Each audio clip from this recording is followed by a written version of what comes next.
Hi students, welcome to English Madhyam. ये हमारा vocab का लेक्चर 6 है। ठीक है, इसकी एक प्लेलिस्ट बनी हुई है, जो लोग नए हैं वो उसको रेफर कर सकते हैं। तो ये हमारे कल की क्लास के वर्ड्स थे। ठीक है, इसको एक बार रिवाइज कर लेते हैं। अपैथी मतलब जिसके अंदर रुचि की कमी हो। ठीक है, जो हमेशा आपत्ति करता हो। देखो, अब मैं जो ट्रिक मैंने बताई थी मैं उसको सिर्फ बोलूंगा, जिन्होंने वीडियो देखी होगी वो समझ लेंगे, बहुत ज़्यादा एक्सप्लेन नहीं करूंगा। और जिसको अगर कन्फ्यूजन हो रहा है तो पहले वाली वीडियो देखिए। एपोरिज्म, एपोरिज्म का मतलब मैंने ये बताया था कि इसकी कोई ट्रिक नहीं है। आपको सीधे याद करना पड़ेगा कि कोई ऐसी छोटी सीख वाली बात, जैसे time is money, time is money. ठीक है, एपोरिज्म उसको बोलते हैं। एपोक्लिप्स, एपोक्लिप्स का मतलब प्रलय या महाविनाश। कैसे हम लोगों ने याद किया था इसको? अ कोलैप्स ना, जो कोलैप्स मतलब पूरी तरीके से ढह जाना। एपोक्राइफल, इसका मतलब होता है जो आदमी झूठा होता है या संदिग्ध होता है। एपोक्राइफल का कैसे याद किया था हम लोगों ने? क्राइफल, जो क्राई फल दे, मतलब ऐसा फल दे जिसकी वजह से हमें रोना पड़े। तो झूठ बोलने के बाद हमको रोना पड़ता है। एपोथियोसिस, एपोथियोसिस मतलब आइडियल, आदर्श रूप। कैसे याद किया था? पियो दसिस, जो आपकी सिस्टर हैं वो पियो हैं और आपके लिए आइडियल है। अपीज, अपीज मतलब शांत करना, मनाना। ठीक है, मॉलिफाई करना, पैसिफाई करना। अपीज का मतलब कैसे याद किया था ना? आप प्लीज शांत हो जाइए। अप्रीहेंसिव, अप्रीहेंसिव का मतलब होता है चिंतित, डर से भरा हुआ। इसकी कोई ट्रिक नहीं थी। अप्रोबेशन, अप्रोबेशन का मतलब होता है प्रशंसा। इसकी ट्रिक क्या थी? आप प्रो हैं, आप प्रो हैं। आप अगर कोई बोलेगा आपसे कि आप प्रो हैं तो उसको आपकी प्रशंसा कर रहा है। अर्बिट्रेरी, अर्बिट्रेरी मतलब मन माना बिना कारण का, मतलब एकदम बेकार। इसको कैसे याद किया था? ऑर्बिट में रह रही, ऑर्बिट में रह रही मतलब एकदम फिजूल बात। ठीक है। आर्कीन, आर्कीन का मतलब रहस्यमय, गुप्त। कैसे याद किया था? आर प्लस केव, जो एक केव है वो काफी गुप्त है, रहस्यमय है। आर्कियक, आर्कियक का मतलब बहुत पुराना, प्राचीन। इसको भी ऐसे ही याद करने को बोला था, इसकी कोई ट्रिक नहीं थी। ठीक है। आर्केटाइप, आर्केटाइप मतलब मूल रूप, आदर्श प्रतिरूप। इसका मतलब आइडियल। जैसे कि अगर हम यहाँ पे हम लोग बॉलीवुड का एग्जांपल लेते हैं, जैसे एसआर टाइप। एसआर टाइप मतलब शाहरुख खान टाइप। शाहरुख खान जो है बॉलीवुड के आइडियल हैं, सबसे ऊंचे स्थिति में बैठे हैं। अर्डेंट, अर्डेंट का मतलब होता है उत्साही, जोशीला। कैसे याद किया था हमने इसको? क्या था? और देना, और देना। जो उत्साही लोग होते हैं, बहुत ज्यादा जोशीले लोग होते हैं, वो हमेशा काम मांगते रहते हैं। और देना, और देना। अर्डुअस, अर्डुअस का मतलब कठिन। कैसे याद किया था? और प्लस डू अस, मतलब और सारा काम हम लोग मिल के करें। ठीक है, क्यों मिल के करना पड़ रहा है? क्योंकि कठिन है। और डू, डू मतलब करो। अस मतलब सब लोग आ जाओ साथ में, तो अस डू, डू अस। ठीक है, क्योंकि टफ काम है। एरिस्टोक्रेटिक, एरिस्टोक्रेटिक मतलब ऊंचे वर्ग का, रईस वाला। इसको कैसे याद किया था? A rich cat, a rich cat. इस तरीके से हम लोगों ने याद किया था इसको। आर्टफुल, आर्टफुल मतलब चालाक, कनिंग, धूर्त, है ना? कैसे याद किया था? आर्ट, जिसके अंदर पूरी आर्टफुल है, एकदम आर्टफुल है वो, मतलब सारी उसके अंदर कलाएं हैं, और वही आदमी चालाक होता है। आर्टिफाइस, आर्टिफाइस मतलब चाल, धोखा। कैसे याद किया था? आर्टिफिशियल। ठीक है, आर्टिफिशियल से याद किया था। एसेंडेंसी मतलब दबदबा, वर्चस्व। इसका कोई ट्रिक नहीं थी, डायरेक्टली याद करने को बोला था। एसेटिक, एसेटिक का मतलब होता है साधु, तपस्वी। कैसे याद किया था? एक आस्था चैनल होता है, आस्था चैनल होता है ना, उसमें आईसी लगाते, आस्थिक। तो एसेटिक, जो आस्था में बहुत से साधु संत आते हैं आस्था चैनल में। एसिडुअस, एसिडुअस मतलब मेहनती, परिश्रमी। अभी हम लोग ने एसिडुअस यहाँ पे देखा था ना, आर्डुअस देखा था। आर्डुअस में लोग डू अस कर रहे थे, मतलब बहुत कठिन काम था तो मिलके कर रहे थे। अब उन्होंने 80 बार कर दिया, 80 लगा हुआ है ना, 80 बार कर दिया। इसका मतलब वही कठिन काम को उन्होंने 80 बार कर दिया, तो काफी मेहनती थे और काफी परिश्रमी थे। ठीक है, तो अब आगे बढ़े। आज का हमारा पहला वर्ड है एसिमिलेट। इसकी पार्ट ऑफ स्पीच होगी वर्ब। इसका मतलब क्या होगा? आत्मसात करना। अगर हिंदी समझ में नहीं आ रही तो टू एब्जॉर्ब, टू टेक इन, मतलब किसी चीज को अपने अंदर एकदम एब्जॉर्ब कर लेना। ठीक है, अपने अंदर समा लेना। सिनोनिम क्या होगा? Absorb, integrate, incorporate. एंटोनिम क्या होगा? Reject, exclude, separate. सेंटेंस देखो समझ में आएगा। The immigrants quickly assimilated into the local culture. जो बाहर से, मतलब इमिग्रेंट्स जो होते हैं, जो बाहर से आए हुए होते हैं, बाहर की कंट्री से आए होते हैं, वो लोकल कल्चर में एकदम समा गए। उन्होंने अपने आप को पूरी तरीके से ढाल लिया, मतलब जो लोकल कल्चर था अपने अंदर उतार लिया। कैसे याद करोगे इसको? हम लोग याद करेंगे 80 प्लस मिला, 80 मिला, 80 मिला। एसिमिलेट, 80 मिला। 80 मिला कब होता है? जब आप अपने सिलेबस को बहुत अच्छे से पूरी तरह अपने अंदर उतार लेते हैं, तभी आप 80 नंबर ला पाते हैं। तो 80 मिला, क्यों? क्योंकि आपने जो सिलेबस था उसको अच्छे से अपने अंदर उतार लिया। ठीक है।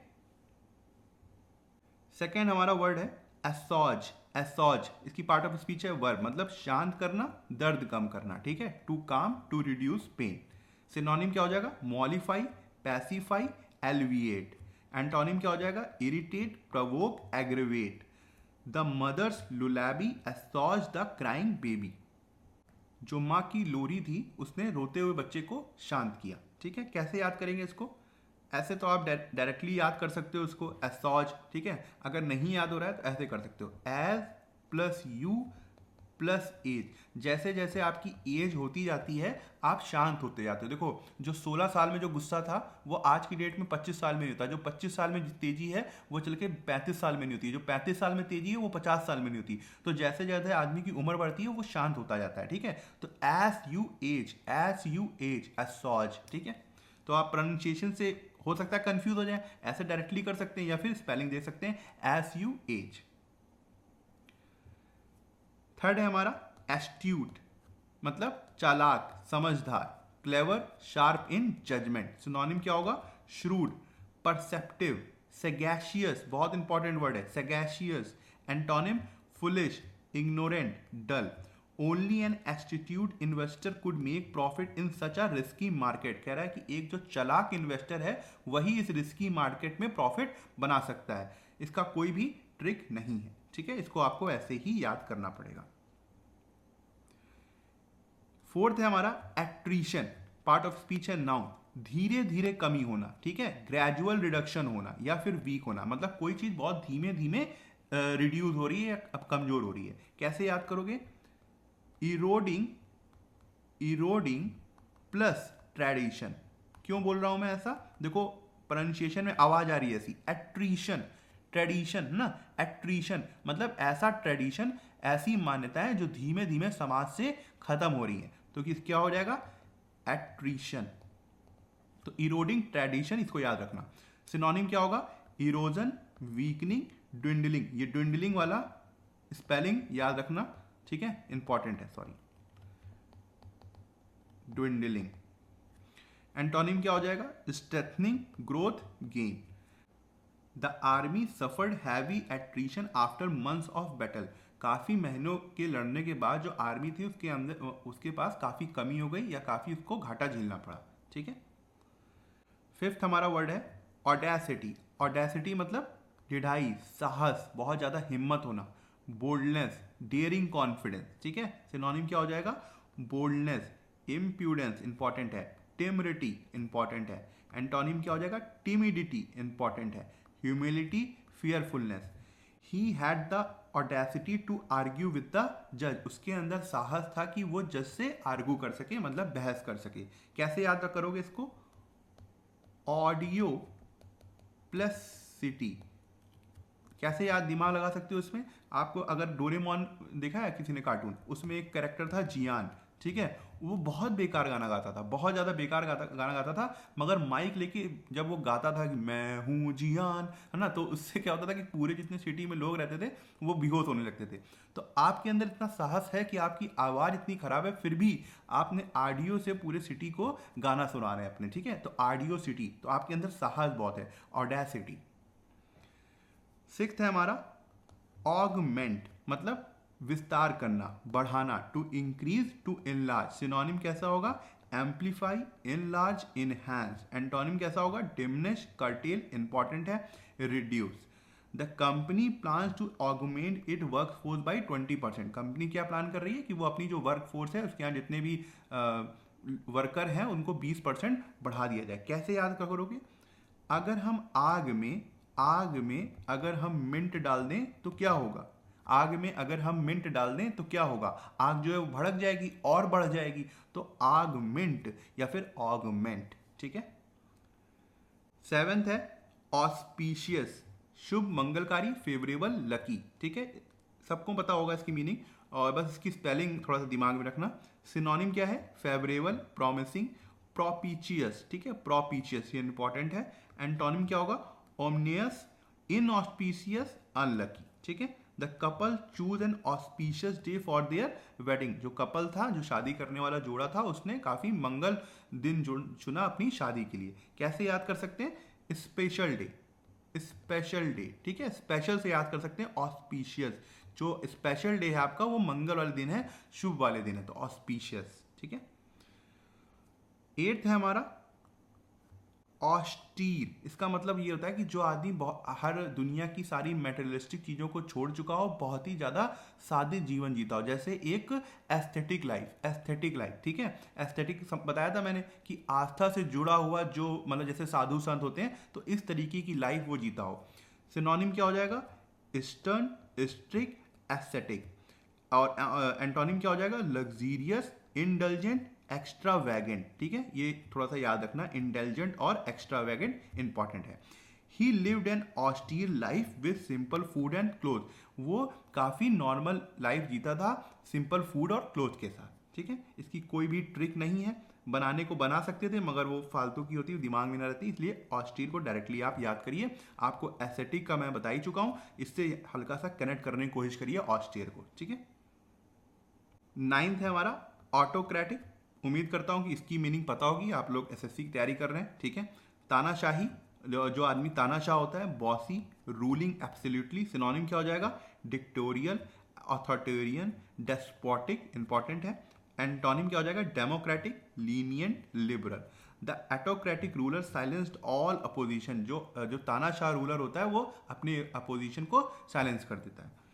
कैसे याद कर सकते हैं अगर किसी को अभी भी दिक्कत हो रही है? ऑटोक्रेटिक नहीं है भाई, ऑटोक्रेजी, ऑटोक्रेजी। देखा है उसको, नॉर्थ कोरिया वाले को, है ना, पागल है ना वो एकदम। तो ऑटोक्रेजी, जो आदमी तानाशाह टाइप का होता है या फिर हिटलर, ठीक है, तो वो ऑटोक्रेजी होता है। ऑटो कभी भी पागलपन करने लगता है, ऑटोक्रेजी। 10th है हमारा ऑटोनोमस, मतलब स्वतंत्र, सेल्फ रूलिंग, इंडिपेंडेंट। जो इंडिपेंडेंट है, आजाद है। सिनोनिम क्या हो जाएगा? Independent, sovereign, self governing. Antonym क्या हो जाएगा? Dependent, subjugated, controlled. The this college is an autonomous institution under the university. कि ये जो कॉलेज है वो एक आजाद इंस्टीट्यूशन है यूनिवर्सिटी के अंदर। इसकी कोई ट्रिक नहीं है, जरूरी भी नहीं लगा, क्योंकि ये बहुत ही कॉमन वर्ड है, तो ये याद होना चाहिए आपको, और इसकी स्पेलिंग भी पता होनी चाहिए। एवराइज, एवराइज का क्या मतलब होता है? बहुत बार एसएससी के एग्जाम में देखने को मिलता है, लालच, लोभ, ठीक है। इसका मतलब होता है extreme greed for wealth. Synonym क्या हो जाएगा? ग्रीड, क्यूपिडिटी, इंपॉर्टेंट है, रैपिसिटी, इंपॉर्टेंट है। एंटोनिम क्या हो जाएगा? जनरसिटी, फिलैंथ्रोपी, फिलैंथ्रोपी मतलब जो लोगों के लिए अच्छा करता है, सेल्फलेसनेस, तो फिलैंथ्रोपी यहाँ पे याद रखना। कैसे याद रखोगे? एवराइज का रखोगे आ प्लस वेरी रिच, ठीक है, जो बहुत ज्यादा रिच बनना चाहता है, a plus very plus rich, ठीक है, avarice. His avarice made him cheat even his best friend. उसकी लालच ने उसको एक तरीके से मजबूर कर दिया कि उसने अपने बेस्ट फ्रेंड को भी चीट किया। 12th है हमारा अवो। अवो मतलब स्वीकार करना, कोई चीज की घोषणा करना, to admit, to declare openly. Synonym क्या हो जाएगा? Affirm, कंसीड, confess. एंटोनिम क्या हो जाएगा? डिनाई, डिसॉल्व, रिपुडिएट, ठीक है। She openly award her love for him. एक तरीके से उसने जो है अपने प्यार की उसके लिए सबके सामने घोषणा कर दी, ठीक है। इसकी कोई ट्रिक नहीं है, ट्रिक नहीं है। इसका मतलब ये नहीं है कि आप इसको एकदम छोड़ के चले जाएंगे। मैंने पहले ही बताया, पहले लेक्चर में बताया, जो लोग देख रहे हैं, जितने लोग देख रहे हैं, पता है अभी बहुत कम लोग देख रहे हैं, अभी सबको किसी को समझ में आ रहा है कि हाँ ये ऐसे नॉर्मल वोकैब वाला लेक्चर है। जब एक बार पेपर होने दो, ठीक है, कोई भी पेपर होने दो एसएससी का, उसके बाद बात करेंगे। जिसने भी ये जो ब्लैक वर्ड लिखे हुए हैं ना, सिर्फ उसको ही रटा। मैं सिनोनिम एंटोनिम की बात ही नहीं कर रहा हूँ। तुम्हें अगर ये सिर्फ ब्लैक वाले वर्ड पता है तो तुम अपने अंदर थोड़े दिन बाद देखोगे क्या इंप्रूवमेंट है। और ज़्यादा छोड़ो, तुम मॉक लगा के देख लेना, ठीक है। इतना थोड़ा सा भरोसा रखो। अभी ये ए वाले चल रहे हैं, शायद इसके बाद एक लेक्चर और आएगा तो ये सारे ए वाले वर्ड खत्म हो जाएंगे। तो इस तरीके से हम ए से जेड तक करेंगे, ठीक है। 13 है हमारा एवनकुलर। एवनकुलर इसका मतलब मामा जैसा दयालु या चाचा जैसा दयालु, ठीक है। Kind like a nice uncle. Synonym kind, benevolent, काफी इंपॉर्टेंट है, ये बाद में भी देखेंगे। जीनियल, इंपॉर्टेंट है ये। एंटोनिम मतलब harsh, unkind, unfriendly. His avuncular nature made all the children like him, जो उसका दयालु नेचर था वो सारे बच्चे उसको पसंद करते थे। ठीक है, कैसे याद करेंगे? अंकल जैसा नेचर। अंकल जैसा नेचर मतलब आपके मान लो चाचा है या मामा है, आपसे बहुत प्रेम करते हैं, तो वो दया वाला नेचर। ठीक है, मामा जैसा नेचर, तो इसको आप याद रखना है ऐसे। 14 है हमारा अवरी एडजेक्टिव मतलब गड़बड़ हो जाना, कोई सी ट्विस्टेड, जो चीज प्लान के हिसाब से ना होना, कोई चीज गड़बड़ हो जाना। जैसे सिनोनिम क्या हो जाएगा इसका? एस्क्यू, इंपॉर्टेंट है, अमिस, क्रूक्ड। एंटोनिम हो जाएगा straight, aligned, proper. There plant went अवरी ड्यू टू हैवी रेन, उनका जो प्लान था वो चौपट हो गया भारी बारिश की वजह से। कैसे याद करोगे? आ प्लस वरी, कि आपका जब प्लान खराब हो जाता है तो आप चिंतित हो जाते हो। ठीक है, तो इसको कैसे याद करोगे? आवरी, आवरी। 15 है एक्सियम। एक्सियम का मतलब होता है ऐसा कोई बात जो यूनिवर्सल ट्रुथ हो। जैसे धरती जो है वो सूर्य की परिक्रमा करती है, तो सिद्धांत, universal truth, self evident rule. Synonym क्या हो जाएगा? Maxim, tourism, principal. एंटोनिम क्या हो जाएगा? Absurdity, paradox, falsehood. कैसे याद करोगे? कि इसकी स्पेलिंग में आता है ओम, और ओम हम लोग को पता है कि एक यूनिवर्सल तरीके से कहीं ना कहीं आपको हर धर्म में, सब में नहीं मगर कहीं ना कहीं सबको मिल जाएगा, चाहे वो बुद्धिज्म हो गया चाहे जैनिज्म हो गया, उसमें यहाँ पे ओम, कहीं कहीं इसको आम बोलते हैं ऐसे करके, तो इसका है प्रेवलेंस है और लोग इसकी बातों को मानते हैं। क्यों? क्योंकि जो हमारी स्पेस की जो आवाज़ है वो कहीं ना कहीं ओम से मैच करती है, जो वैक्यूम में आवाज़ आती है। ठीक है, तो यहाँ पे हम ओम को, इसी चीज़ों को रख के दिमाग में ये मानेंगे कि ओम जिसकी स्पेलिंग में आया है एक्सियम, इसका मतलब वो यूनिवर्सल ट्रुथ है। ठीक है, तो ठीक है, आज का लेक्चर यहीं ख़त्म करते हैं। आई होप आपको कुछ सीखने को मिला होगा, और आप कमेंट सेक्शन में ज़रूर बताइएगा कि आपको आज का लेक्चर कैसा लगा और आपको क्या सीखने को मिला। अगर आप मुझसे इंग्लिश ग्रामर पढ़ना चाहते हैं तो आप हमारा ऐप इंग्लिश माध्यम प्ले स्टोर से डाउनलोड कर सकते हैं। ऐप ओपन करते ही आपके सामने होम स्क्रीन आएगी, वहाँ पे आपको 5 ऑप्शन मिलेंगे: मेन, लाइब्रेरी, फीड, लेक्चर, पास। लेक्चर में क्लिक करते ही आपके सामने 2 वर्जन आएंगे, फ्री और पेड। पेड में क्लिक करते ही आपके सामने इंग्लिश ग्रामर का एक सेक्शन आएगा, जहाँ पे मैंने इंग्लिश एसएससी के लिए बहुत ही डिटेल में बताया हुआ है और बहुत ही सिंपल लैंग्वेज में बताया है, जो कि आपके कॉन्सेप्ट्स को और अच्छा करेगा और आपको अच्छे मार्क्स लाने में हेल्प करेगा। तब तक के लिए प्रैक्टिस करते रहिए। Thank you so much for watching this video.